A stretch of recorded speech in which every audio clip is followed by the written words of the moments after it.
Hello, hello guys. Andito tayo sa Puerto Galera guys. Ganda rito. Yan. Pagpasok mo rito sa mula ron sa White Sand Lodge. Andito na yung mga bilihan ng mga souvenir.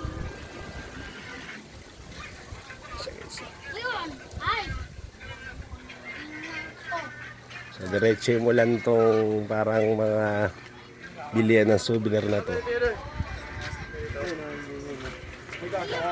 Ito pare. Ito. Yung sa ganyan po? Ang ganda rin ito pare. 150 na lang po. 150. Aba. Yung mamaya. Ano size na ito ya?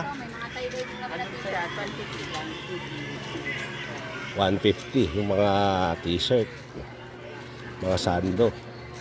So dito sa mga tindahan na to, pag nire-diretso mo siya, nandun na yung White Beach mismo. Daming foreigner dito.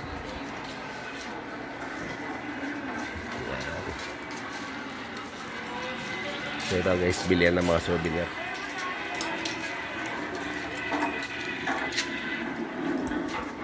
So dito, pag diretso mo ganyan, ito na yung White Sand Beach. Time check tayo guys, 5 PM. Medyo matindi pa yung sikat ng araw, pero dito malamig na. So ito guys yung yung Puerto Galera. Ayan.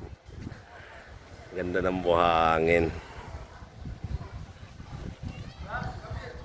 Kung pupunta mo pala to, malapit lang. Minotor ko guys mula sa Malabon papuntang Batangas Pier. Almost 4 hours. Tapos sumakay ako ng Roro ron sa Batangas Pier papuntang Calapan. Almost 3 hours.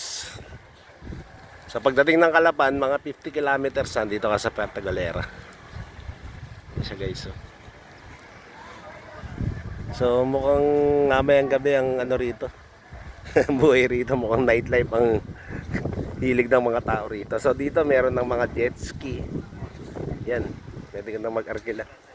Siguro itong bangkang puti na to, itutur ka siguro sa paligid ng dagat. Ganda ng buhangin guys, oh. Pinong-pino rin. So yan, medyo dumadami na yung tao. Itong mga nakikita nyo guys, mga restaurant, mga tindahan. Nandiyan na rin yung mga hotel. Yung hotel ko dun sa White Sand Beach Lodge. Ayun yung daan sa ibabaw.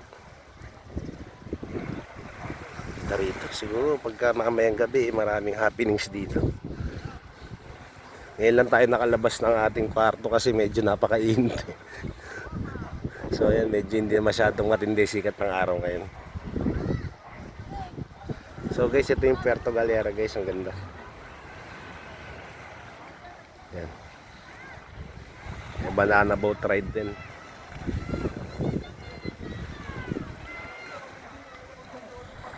So again, bye-bye.